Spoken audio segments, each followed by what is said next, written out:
Good afternoon. Thank you for joining us for today's talk, Artemisia Gentileschi in Naples. My name is Greg Sandoval. I work in the Getty Museum Public Programs Department.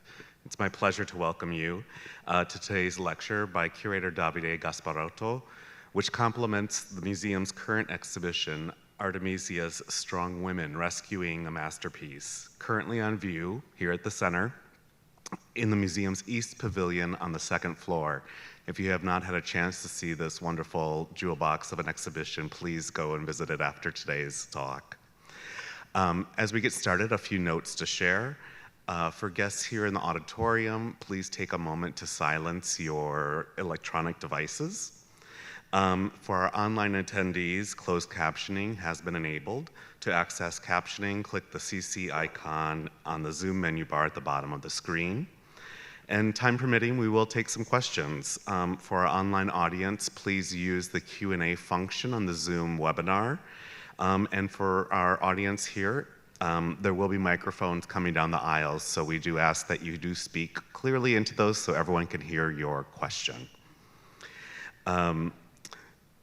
Davide Gasparotto is our speaker today, and he's a senior curator at the Department of Paintings here at the Getty Center and curator of the current exhibition, Artemisia's Strong Women. He joined the museum in 2014, and he specializes in painting, sculpture, and decorative arts of the Renaissance, the rediscovery of classical antiquity, and this history of collecting with particular emphasis on the Italian Renaissance.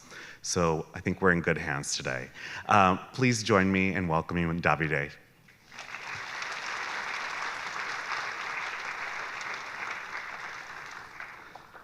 Thank you very much, Greg, and to all the team here at the Getty for organizing this talk. I'm really happy to be here, and especially happy to see so many of you here. I think all Artemisia's aficionados and passionate about this wonderful artist. So, on August 4, 2020, several thousand tons of improperly stored ammonium nitrate exploded in the port of Beirut, causing over 200 deaths and widespread devastation in over half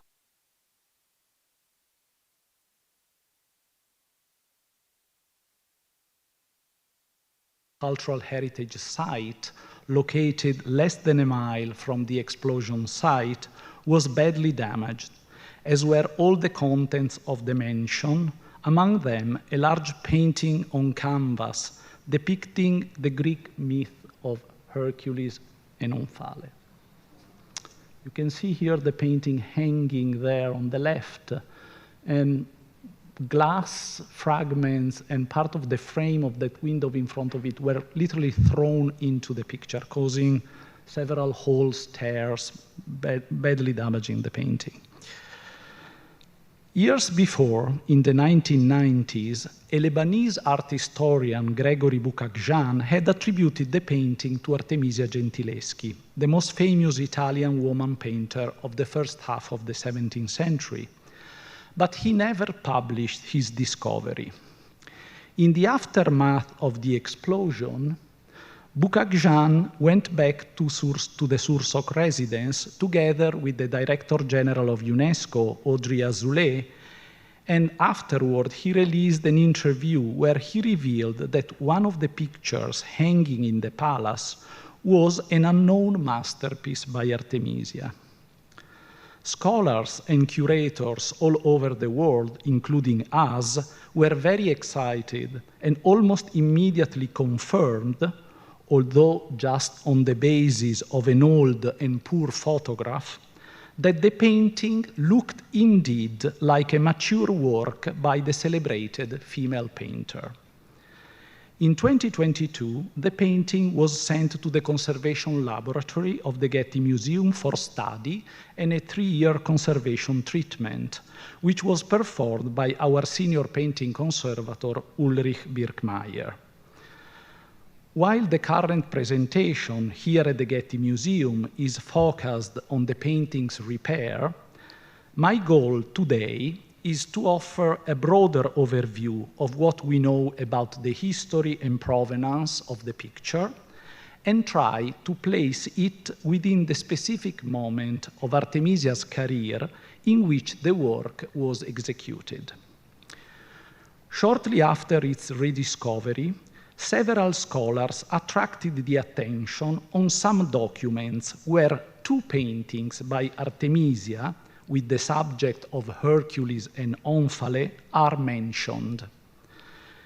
In 1628, while living in Venice, Artemisia was commissioned to execute a large painting for King Philip IV of Spain depicting the story of Hercules and Omphale, for which she received the sum of 146 scudi as payment, a kind of a non-insignificant sum.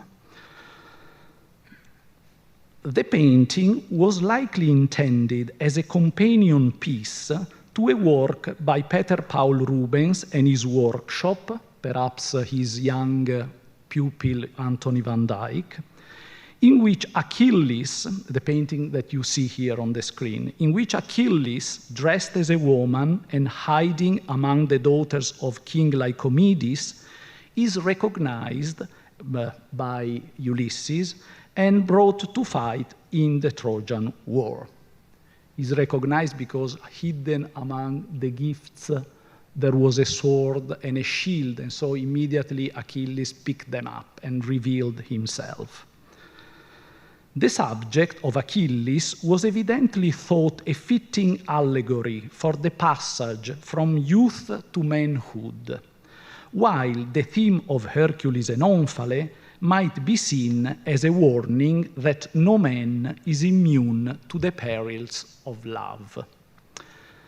Artemisia's painting for the King of Spain is unfortunately lost, but its description, which you can see here on the screen in a 1636 inventory of the Alcázar in Madrid, closely matches the composition of the picture by Artemisia that resurfaced in Beirut.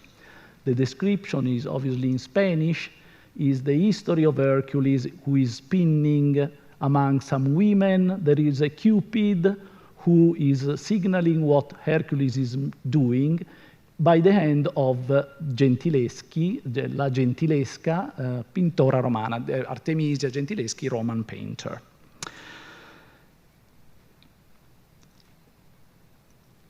In Greek myth, the great hero Hercules is remanded as a slave to Omphale, the queen of Lydia, and forced to do women's work as punishment for having inadvertently killed a man.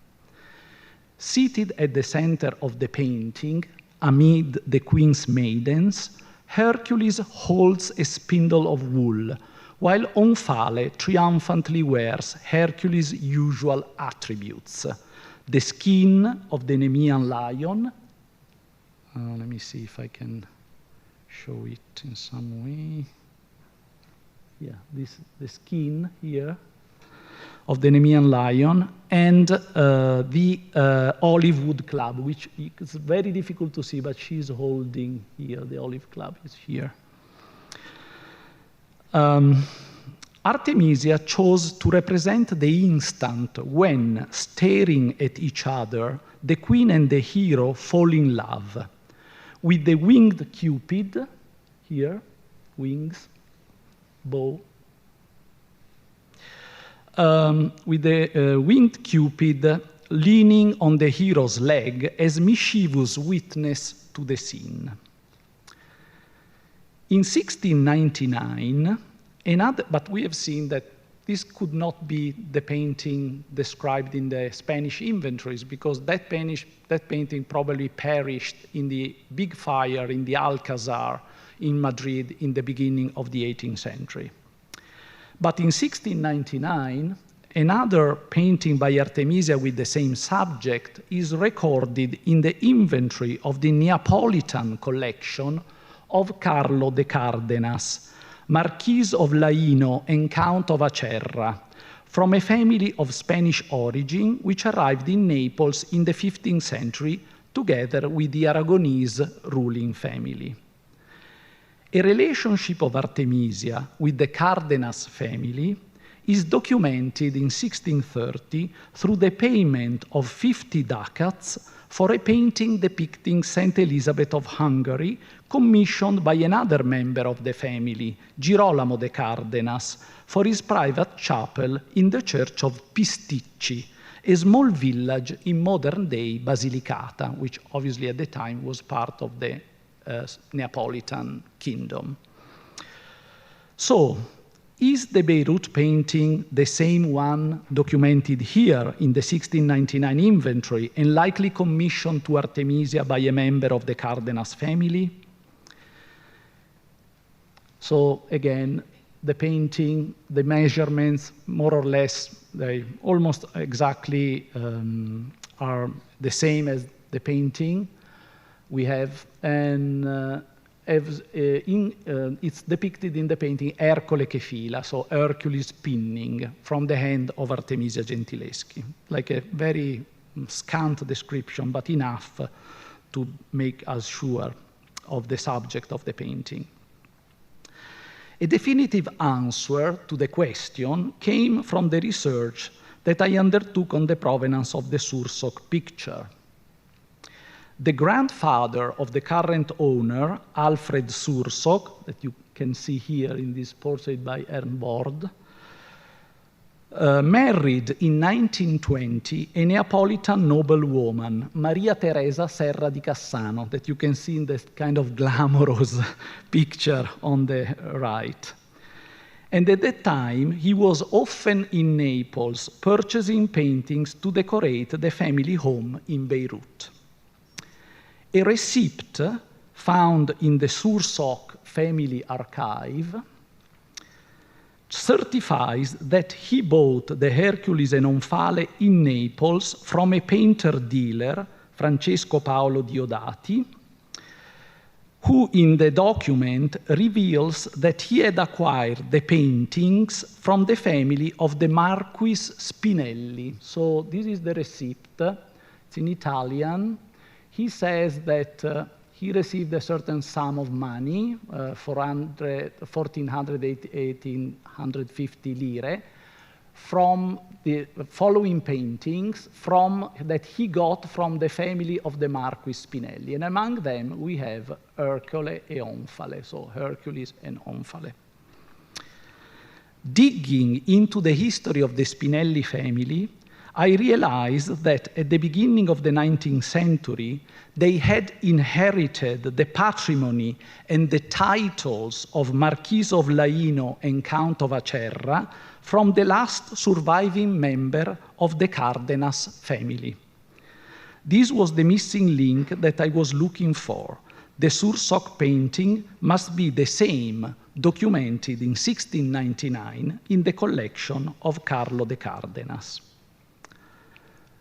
The style of the painting represents obviously already a clear indication that it was executed by Artemisia in Naples. A large, multi-figure, ambitious composition, where we find one of the boldest depictions of a male figure of her entire career. The type of clothing and precious accessories of the female figures, especially of Omphale, find close comparisons in paintings by Artemisia from the mid-1630s, such as the two here on screen. I point out in particular to this area here with this kind of fine lace, this decoration, the little cameo, very elegant, the same, the way in which the sleeves are painted, and also here this precious element, earring, beautiful earring here. So many elements point out to a dating of this painting to the mid-1630s. Today, Artemisia is certainly a much familiar figure than she was about 30 years ago. She has increasingly captured the attention of scholars, writers, filmmakers, and we can confidently say that she is the best-known woman artist of the early modern Europe. Many exhibitions has been organized on her work in Florence, Rome, Milan, Genoa, New York, St. Louis, London, and most recently one still, I think, ongoing in Paris. Newly discovered paintings have emerged from private collections, and new documents allow us today to have a much more coherent idea of her career. Her body of work, about 50 to 60 paintings, of which 19 are signed, and to better understand her entrepreneurial strategies, her struggles with money, to reconstruct her network of patrons, and describe her collaborative arrangements with other artists. Artemisia's career is that of an itinerant artist. Born in Rome in 1593 and trained in the workshop of her father Orazio, her independent career started in 1613 in Florence, where she moved after the infamous episode of her rape by one of her father's collaborators, the painter Agostino Tassi, the ensuing trial that shook the Roman art world of the time, and her subsequent marriage to an obscure painter, Pier Antonio Stiattesi. It is in the Tuscan city that she truly became la pittora, the paintress, with her own reputation, clients, and a highly individual style.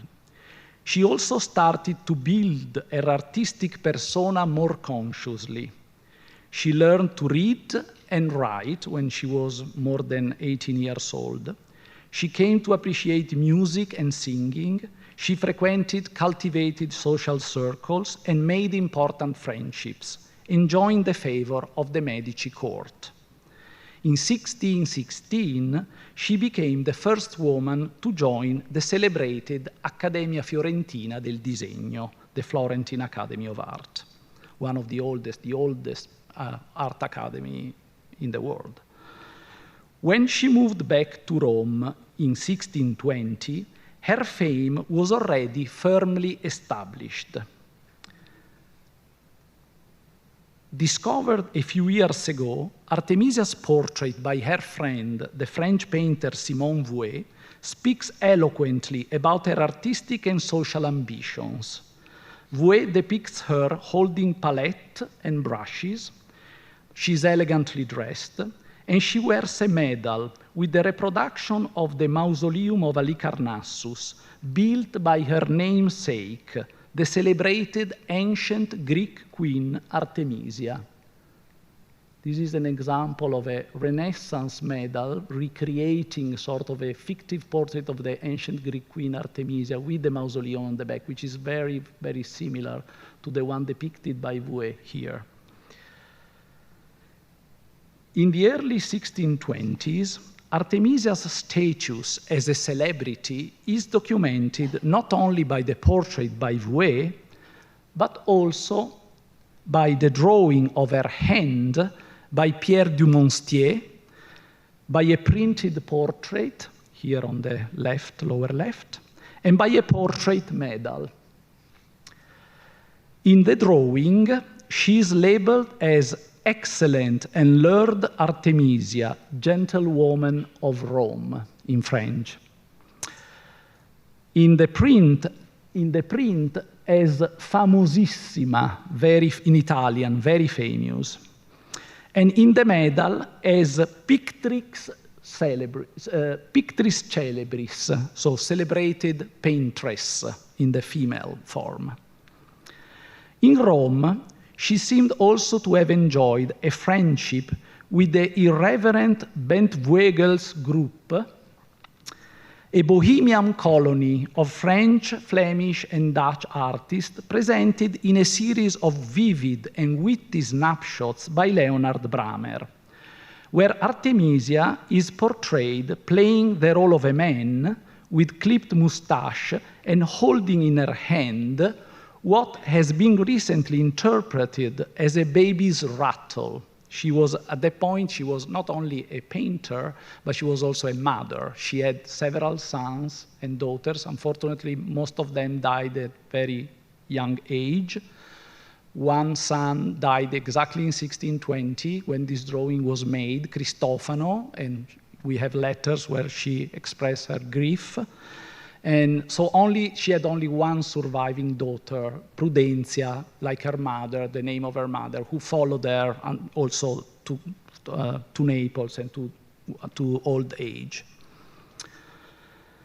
Artemisia's style at the beginning of the 1620s shows a wide range of expressive modes and her intelligent capacity to adapt to market condition and the demands of her patrons. The Susanna and the Elders from Burley House, here on the left, signed and dated 1622, is clearly sensitive to the taste for Bolognese painting, which appealed to Roman patrons at this time.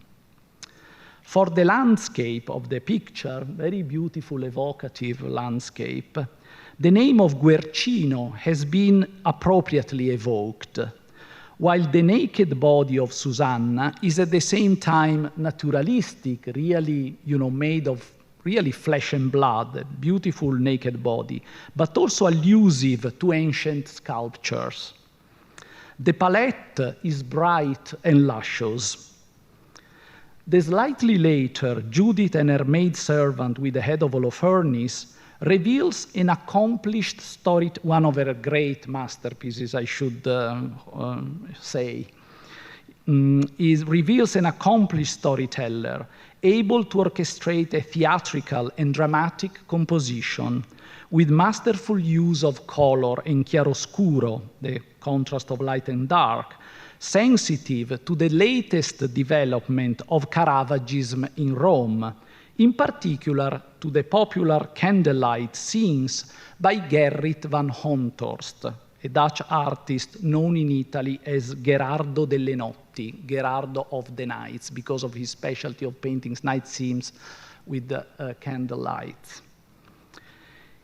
In 1625, Artemisia met Fernando Afán Enríquez de Ribera, 3rd Duke of Alcalá, who was in Rome as the King of Spain's special envoy to the Holy See on the occasion of the Jubilee. The Duke was a noted art lover and had already amassed one of the most important libraries and collection of antiquities in his lavish palace in Seville, the Casa de Pilatos. Later inventories of his collection show that he owned at least 6 works by Artemisia, among them a Mary Magdalene, a sensuous and elegant portrayal of the penitent saint, known today in several versions, which certify its popularity and success among contemporary collectors. This one is the one preserved still in the Cathedral of Seville, right now on view in the exhibition in Paris, has been recently cleaned and revealed a much higher quality than it was thought. It was thought to be a copy, but probably it's an original. But there is also another beautiful version of the same painting that has been recently acquired by the Kimbell Art Museum in Fort Worth, quite also beautiful, that seems also autograph. In 1630, Alcalá was appointed as the Viceroy of Naples. It was most probably with the prospect of lucrative commissions from him and his entourage that in the same year Artemisia decided to relocate to Naples after 3 years spent in Venice. If we exclude the parentheses of her travel to London between 1638 and 1640, she will live in Naples for the rest of her life. This long and final segment of her career has been often overlooked and considered a moment of relative decline in her creative forces and the quality of her artistic production. On the contrary, as we will see, this was one of the most dynamic and interesting, on many accounts, phases of her entire career. In the early 17th century, Naples, with almost 500,000 inhabitants, was the largest city in southern Europe and a major art capital that became a magnet for artists seeking opportunity and success. Despite a devastating eruption of the Vesuvius in 1631, the revolt of Masaniello in 1647, and the terrible plague of 1656, Naples retained its vitality throughout the 17th century. The wealth amassed in the southern provinces of the kingdom flowed into the city, allowing the most prominent families to build or renovate their palaces. And the most important religious orders, the older ones, such as the Carthusians, the Franciscans, the Dominicans, as well as the new ones, such as the Jesuits, the Theatines, the Oratorians, allowed the religious orders to establish impressive monasteries and churches, lavishly furnished and decorated. The Spanish viceroys and their entourages, the local nobility, religious orders, and merchants from port cities all over Europe were active patrons of the arts. It was in this bustling, chaotic, complex, but also lively and richly faceted city that Artemisia landed in 1630. Here is our heroine in Naples in her mid-40s. She was always fully aware of the appeal and significance of her self-portraits, and that this was one of the strategies to secure a place for herself alongside the most famous painters of her day. She was often offering her self-portrait as gifts to her most important patrons. Here the artist, with her palette brushes and mahl stick, is posing from her work to look out at us. Despite the compromised condition of the surface, unfortunately this painting is not in the best condition, Artemisia's distinctive features are clearly recognizable, There is one interesting detail that moves this painting away from being a literal self-portrait and bringing it into the realm of allegory. That is the laurel wreath with which the artist is crowned, allusive to eternal glory. Another striking aspect of the painting is her elegant attire and the jewel pinned on her chest. Artemisia was always aware of the importance of maintaining the impression of elevated social demeanor and a sophisticated personal appearance. It was in a certain way a marketing tool and part of a carefully curated strategy of self-promotion. At this point in her life, she was truly an anomaly as a woman in 17th century Italy, since she was not only maintaining a fully independent business operation, but she was also independent of male guardianship from either a father or a husband. In fact, her husband, Pier Antonio, that she married in the beginning of the 1610s, sort of disappears from the paper. She parted after 1623. She parted way with the husband. We don't know anything about the husband after 1623. She was living in Naples alone, only with her daughter Prudencia. Over the course of her Neapolitan years, Artemisia's style also developed into a new direction, which in some way represents the synthesis of the different experiences that she had made in the artistic centers where she operated before. The Roman training with her father and her initial exposure to the first wave of Caravagism had already been tempered by the courtly and refined expressions of the Florentine Baroque.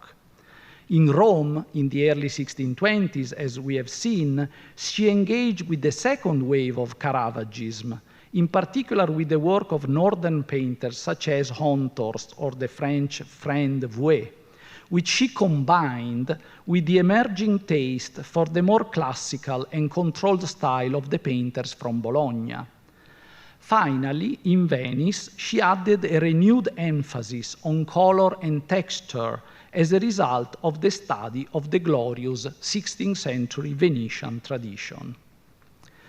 This complex and unique combination of artistic experiences would reach a climax in her Neapolitan years. Without completely abandoning the naturalistic language that was grounded in the combined lesson of her father and Caravaggio, she embraced a more classicizing, elegant, sophisticated manner, a fully Baroque language well represented in Naples by painters like Massimo Stanzione, who became one of Artemisia's friends and local supporters. Although Neapolitan painters were notoriously hostile to foreign artists, Artemisia was welcome in the very competitive and faction-ridden Neapolitan artistic environment. Without facing the mistreatment suffered by other newcomers to the city, like Guido Reni, who left the city in haste, fearing for his life, or Domenichino, who, according to his wife, was poisoned by jealous colleagues. In the same years, Artemisia's achievements were also extolled by local Neapolitan writers, who devoted poems to the description and eulogy of some of her paintings, mostly portraits and mythologies that did not come down to us. An important indication of the reception of her art in the Neapolitan cultural environment. It was probably through the support of Massimo Stanzione that Artemisia was awarded the commission for a large painting with the birth of the Baptist as part of a cycle of 6 pictures, 4 of them painted by Stanzione and another one by Paolo Finoglia, another Neapolitan artist, commissioned on behalf of the King of Spain, possibly for the decoration of the chapel of the Hermitage of San Juan in the garden of the Buen Retiro Palace in Madrid. In fact, the painting is still in Spain, in the Prado Museum. Artemisia succeeded here in evoking a moment of ordinary, everyday life, in a style that combines an intense naturalism with a consummate sophistication in the depiction of fabrics and textiles. It is also in Naples, this is very important to stress, that Artemisia painted her first public works. Shortly after her arrival, she signed and dated this Annunciation, today in the Capodimonte Museum, which is her earliest known church commission, although unfortunately we do not know to which church it was originally destined. The dramatic chiaroscuro is still indebted to the Caravaggesque tradition, while the figure and the dress of the angel, this glamorous, really glamorous angel, are a bravura showpiece which recall the manner of her French friends Vouet and Regnier, two French artists whom she met in Rome in the previous years and whom she befriended, and her attentive study of Venetian painting. And also it's important because it's signed and dated, so exactly the year when she arrived in Naples. In the mid-1630s, Artemisia played also an important role in the renovation of the decoration of the presbytery of the Cathedral of Pozzuoli. Today, very much changed. You don't really see what this was originally, also because it was transformed over time. There was a big fire in the 1960s that also damaged the painting. So it's not, but at least you have an idea of the scale, the size of the paintings. And as I was saying, she played an important role in the renovation of the decoration of the presbytery of the Cathedral of Pozzuoli, an enterprise to which several prominent Neapolitan painters participated, commissioned by the recently appointed Bishop of Pozzuoli. Artemisia contributed with 3 large canvases, more than 3 meters tall and 2 meters wide, depicting the Adoration of the Magi, St. Januarius in the Amphitheater of Pozzuoli, and St. Proculus and Nicea, these 3 big pictures. In the most impressive of the 3, St. Januarius in the amphitheater, the one here in the middle.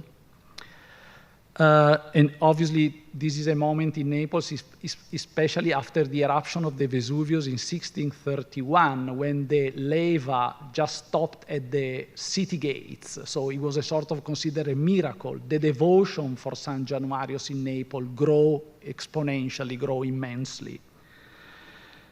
She chose to depict the moment when the animals refused to attack the saint and his companions inside the arena, devising a design of great compositional clarity and full of dramatic power, dominated by the figure of the saint who is leaning on his crosier for support and is raising his right hand to bless the lion at his feet, a gesture that is echoed by the deacon's gestures of prayerful thanks. So these two pieces. As a result of these major commissions, the increased workload, and probably also due to her advancing age, she found new ways of organizing her workshop. The main one was seeking collaborations with other artists. In 1743, the biographer Bernardo de Dominici described two large paintings by Artemisia in the collection of the Neapolitan nobleman Luigi Romeo. Each work depicted a hero from the Bible, in one case Bathsheba, on the left, and the other Susanna. De Dominici specified that, in his description of the paintings, that the buildings were painted by Viviano Codazzi, and the landscapes by Domenico Gargiulo, a Neapolitan painter known also with the nickname of Micco Spadaro, an assertion which is confirmed by examining the background details of the two works that I'm showing here and that are included in the exhibition. The hand of both these artists is quite recognizable. In the case of Gargiulo, for his very distinctive way of painting trees, and I should point out here and then go to the next one, which we find in other works that he executed with Artemisia. So again, a picture executed in collaboration, the painting at the Ringling, these Bathsheba figures by Artemisia, trees, landscape by Spadaro. Also, the hand of Codazzi is quite recognizable. He is a specialist as author of many independent architectural fantasies. So this is a detail from the Bathsheba here in the exhibition, and the detail of the building. And this is a painting entirely by the hand of Codazzi. I think you can see very clearly the very close similarity of the two. Over the years that Artemisia spent in Naples, she found herself repeatedly collaborating with Neapolitan male colleagues on large and ambitious paintings. This is something new that didn't happen before. The extent of this collaboration is still object of debate and sometimes fierce disagreements among scholars, because basically we analyze mostly these paintings from the point of view of style, of the hand who is painting, so sometimes there are disagreements. The lot and his daughters, here on screen, was acquired in 1983 by the Toledo Museum of Art as a work by Bernardo Cavallino, a Neapolitan painter of a younger generation than Artemisia, who was born in 1616. Although since then, several scholars have shifted the attribution entirely to Artemisia, although some today maintain that the figure of Lot in the center is the work of the younger painter, but there is no real complete consensus on this. The triumph of Galatea,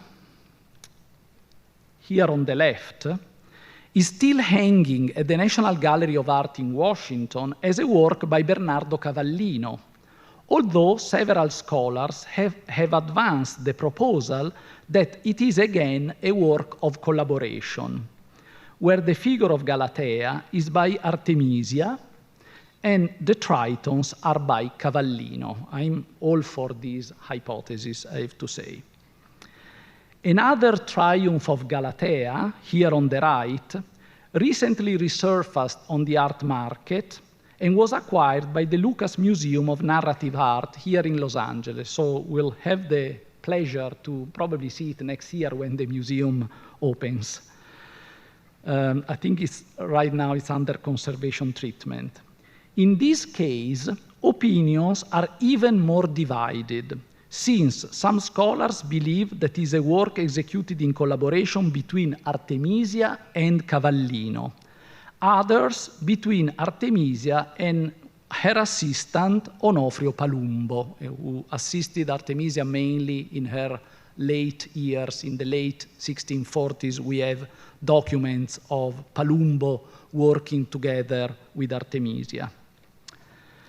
Both these paintings, both these Triumph of Galatea, they are quite large pictures, have been tentatively associated with a commission and some inventory records from one of Artemisia's most important patrons of her late years, the Sicilian nobleman Antonio Ruffo, a relationship well documented by several letters addressed to him by the painter. So we know for sure that Artemisia executed for Ruffo a Triumph of Galatea, but these descriptions in inventories, they sort of slightly differ in the numbers of tritons described, in the difference of the shells, the two different shells, the Saint Jacques shell or the crab shell. So there are some problems in identifying these two pictures with the picture that Artemisia for sure executed for Antonio Ruffo.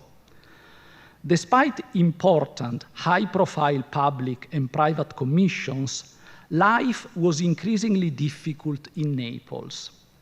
Already in the 1630s, so during her first period in Naples, before she went to London, when she was incredibly successful, Artemisia lamented the chaos of war, the hard life, and high cost of living. I would like read in Italian for a moment this beautiful sentence: non ho volontà de più starce, sì per li tumulti di guerra, come anco il male vivere, et delle cose care. It's a beautiful kind of sentence. In the 1640s, especially after the revolt of Masaniello, the entire city was economically struggling. In a letter to Ruffo from 1649, Artemisia mentioned that she was broke because of the expenses she had to incur to provide her daughter with a dowry, and she was ready to move to Messina, where Ruffo was living. Ruffo was Sicilian, so he was living in Messina. I quote from this letter in a translation: "This marriage has broken me. For that reason, if there should be any opportunity for work in your city, I ask your most illustrious lordship to assist me with your usual benevolence and to keep me informed, because I need to work very badly, and I assure your most illustrious lordship that I am bankrupt." While working on a large painting for Ruffo depicting Diana at her bath, which included 2 dogs and 8 figures, a painting that unfortunately didn't come down to us, she asked for more money, lamenting the high cost of female models. I quote again: "I will complete the picture because the expenses are great, owing to the need of employ these naked women. Believe me, Don Antonio, the cost is unbearable, because if I pay to undress 50, I can hardly find one that is suitable. For this painting, I cannot confine myself a single model, because it has 8 figures, and it is necessary to show various kinds of beauty." But in her 13 letters to Ruffo, so unfortunately the letters from Ruffo to her don't survive. We have only her letters to Ruffo. But in her 13 letters to Ruffo, Artemisia, at the age of 58, shows also an incredible strength of character and an extraordinary self-determination and self-consciousness. And I extract some quotes from some of these letters here. A woman's name raises doubt until her work is seen. I shall not bother you any longer with this womanly chatter, for the works will speak for themselves. I will show your illustrious lordship what a woman can do. You will find the spirit of Caesar in the soul of a woman. If I were a man, this could not have happened. Never has anyone found in my pictures any repetition of invention, not even a single hand. These are quotes extracted from several letters.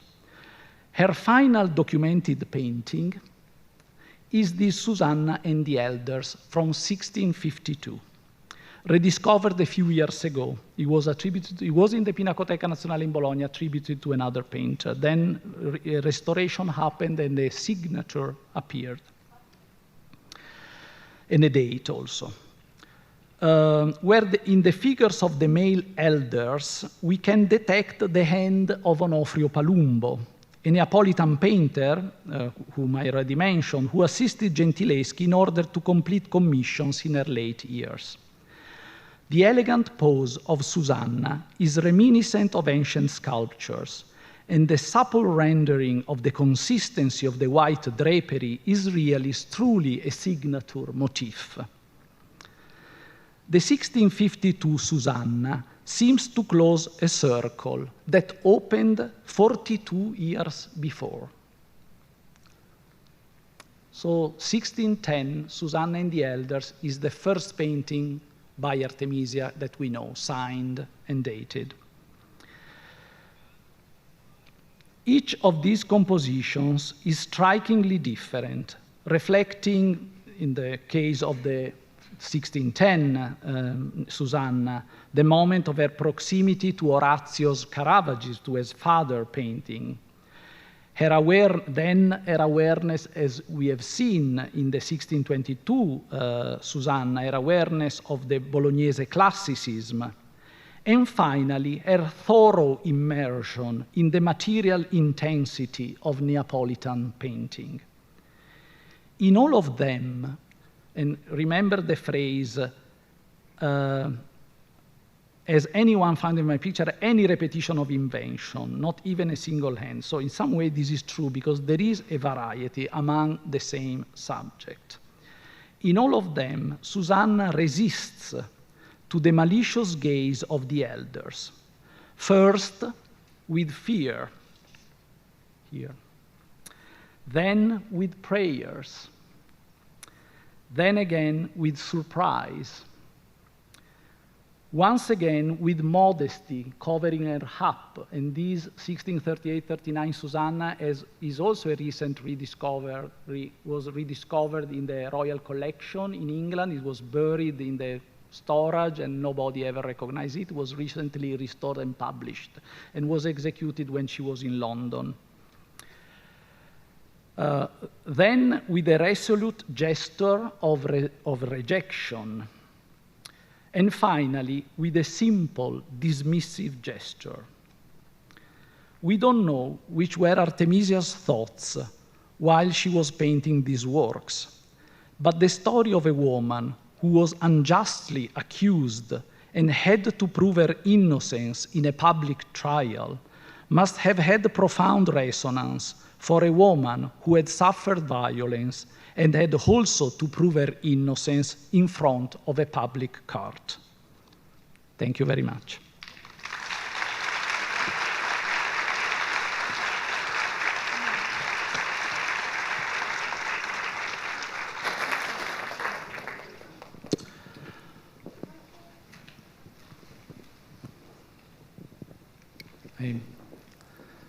So we have some light, and I'm open to answer questions, curiosities, anything that I hope to be able to answer.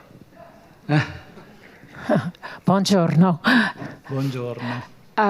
In the painting she did in 1652, I was looking particularly at her arm, at her, as we look at the left arm, and struck a bit by it not being as anatomically detailed as in some of the other pieces, and I kind of wondered about that. And also in general, is there any record of her having done anatomical studies with cadavers? I mean, obviously, it was very difficult, almost impossible for a woman painter of the early 17th century to really study, especially the male body, the male naked body, because it was not possible. She obviously, we know that she, especially in the first part of her career, she often uses herself as a model. She portrays herself, not only she uses her self-portrait, but also her body quite often. But also, as you have heard, she, at least in Naples, she was using models. So she had access to women that posed for her. I mean, we don't have always to look for, I think, we don't have to be obsessed with anatomical accuracy when we look at old master paintings. Sometimes artists, they have their own way of interpreting like a body part or a hand. There are idiosyncrasies in the style sometimes. And also, we can say sometimes there are more successful pictures than others. It's not that you are always, you know, at the top. There is a question there. I just wondered, are the two men, could the two men that are in all those Susanna paintings, are they representing her father? One of them is her father, and one of them is the rapist. Is the rapist because I believe they collaborated, you know, to some extent, I think. So I believe, in terms of portrayal, I think there are more types than portraits of people, the men. There has been, in the scholarship, there is discussion about some participation of her father into her first painting, the 1610 Susanna, which I believe already instead, in some ways, it looks very close to the style of Orazio, but also shows already kind of an independent mind there, an independent sensibility. So I believe that the elders are not really portraits. They are most types of elderly that obviously she could have encountered people and, you know, made drawings of living persons. But I don't definitely think they are a portrait of the father. We know exactly how Orazio looked like. I can also say that the relationship with her father was complex.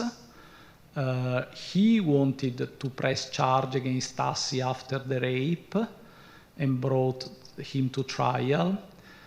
Then he recommended her when she went to Florence to the Medici court. But then when she went back to Rome in 1620s, the relationship was very tense. Also the relationship of Artemisia with her brothers, Francesco and Giulio, who were younger than her. She grew them up, basically. But the relationship in the 1620s with the family was very problematic. And then at some point, Orazio, he goes to Genoa, then he goes to England. Probably there is a moment when the family comes again together when she goes to London in 1638. She goes to London to probably assist her father with an important commission from the court there. She worked there for some time, but then after her father died in 1639, she decided to come back to Italy, to go back to Naples. That's for her relationship with Orazio. Yes. Thank you so much for your talk. I wanted to go back to the Surstock painting. Would you be able to share any of the conservation milestones that the painting's undergone while here at the lab, and maybe some of the approach that the conservators are taking to the painting? Yeah. So obviously, as you have seen, my talk was not really focused on what we have done in terms of conservation, also because I am not a conservator. There is a lot in the exhibition on the conservation. Basically, what we have done, we had to address a big structural issue because of the tears and holes. The painting, when it came to us, the painting was already lined. So I don't know if you are all familiar with the lining. Is when a canvas becomes, fragile and brittle. Conservator used to apply from the back, gluing on the back a new support, a new canvas. This is what we call lining process. The painting, the Beirut painting, was already lined, probably in the 19th century. We don't know exactly when. But also the lining canvas has become very brittle, fragile, was not anymore structurally sound to support the painting and to make us able to restretch the painting. So we had to deline it. We had to deline the painting and reline it with a new canvas using traditional methods, the glue paste. And then, holes and tears were mended. The painting was cleaned, and then the losses were filled and then impainted. So it was half was a structural treatment, and then the other half was more what we call aesthetic. I mean, you fill the losses and you impaint the losses. But in the exhibition, there is quite a lot on the treatment. There is a very wonderful video in the show where my colleague Ulrich is really guiding you through what we have done on the painting. Hi. I know that a lot of Artemisia's work has been lost over the years, and it seems like in modern times a lot of them are being unearthed again. Are there any in particular that you hope are found in the future? And also, what is your favorite work of hers? So I'm not sure if I understand well the first portion of the question. If there are other paintings emerging, coming up, or? Any that you hope are found. Obviously, it's always a little, we would hope that a documenting painting would come up, because there are a lot of paintings that are documented through payments, inventories, or in these letters that she exchanges with Ruffo, and they never come up. Why? Unless it's the Lucas painting, but probably not. So it's a little frustrating because we have a lot of documents, we have a lot of, they are mentioning specific paintings and they don't come up, but there are a lot of paintings by Artemisia that are coming up. I would say, since now she's so popular, the market is a little bit pushing, and so sometimes you see paintings that are attributed to her coming up at auction that maybe are not entirely by her or not by her at all, so one has to be careful. But definitely, obviously, in some way, when there is interest from the market, paintings, they come up, and sometimes good paintings. In terms of favorites, I love the Detroit Judith, which I think is one of her very great masterpieces. There is everything. There is the story, there is the drama, there is the coloring. It's a very powerful picture. I I also love very much the Susanna here in the middle from Burley House, which is also a painting that has a very strange story, because despite is signed and dated, 1622 signed, many scholars, several scholars at the beginning doubted it, said, no, it cannot be by Artemisia, especially one scholar who is very famous and who is one of the great feminist scholars that in some way launched Artemisia, that studied Artemisia in the 70s and 80s, Mary Garrard. She didn't believe in this painting because according to her, Susanna was too timid, was not enough strong. And so there was a kind of a sort of a bias, I think, while I think that from the painterly point of view, it's an extraordinary painting, that this white veil, the fountain, the landscape, which is, and the beautiful, elderly with these wonderful colors. I think it's a very, it's a very sensuous, luscious picture that I really like.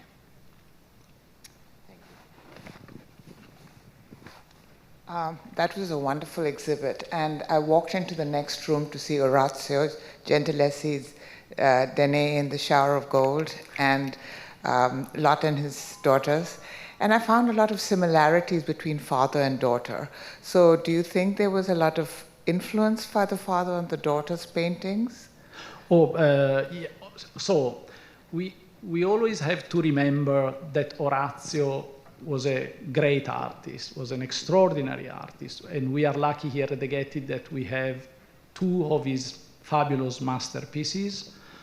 For sure, especially at the beginning of her career, especially in the first Florentine years, which in some way I didn't cover here in my lecture.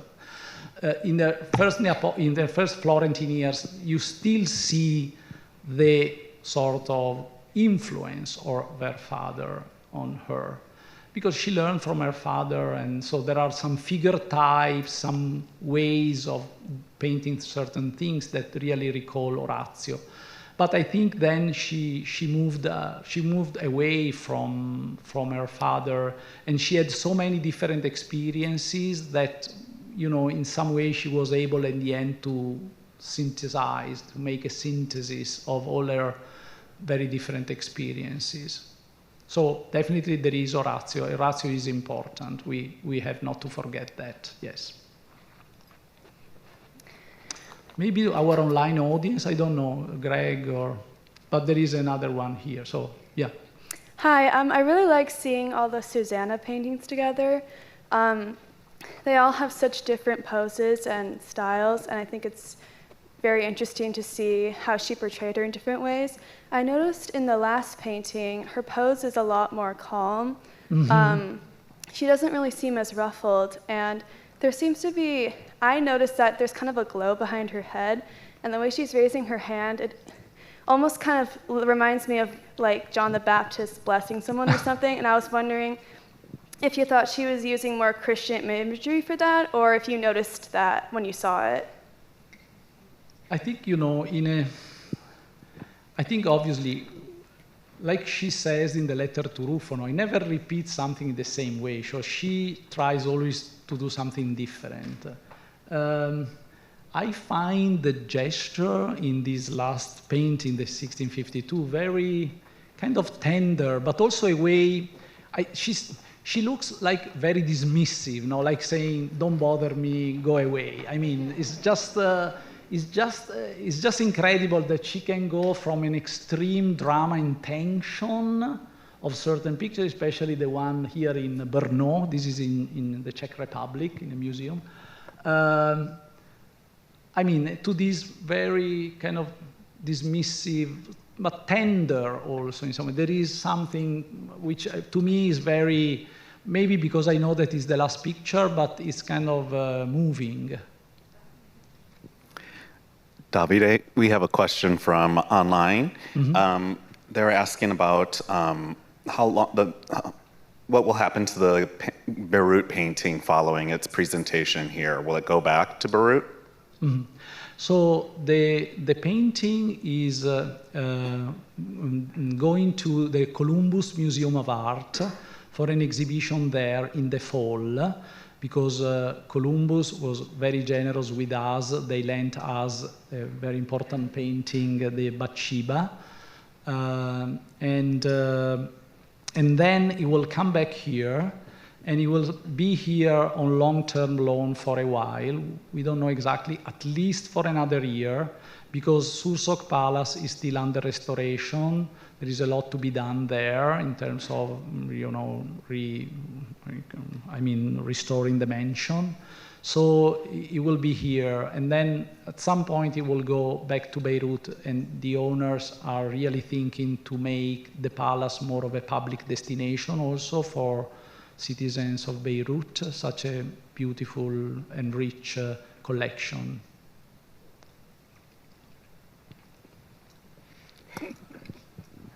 Hi, thank you so much for your amazing thoughts. This is slightly off topic, but going back to the Judith series, from the first Judith of the actual act to the final Judith, there was almost a footnote of a scholarly argument that connected her tutelage under Galileo.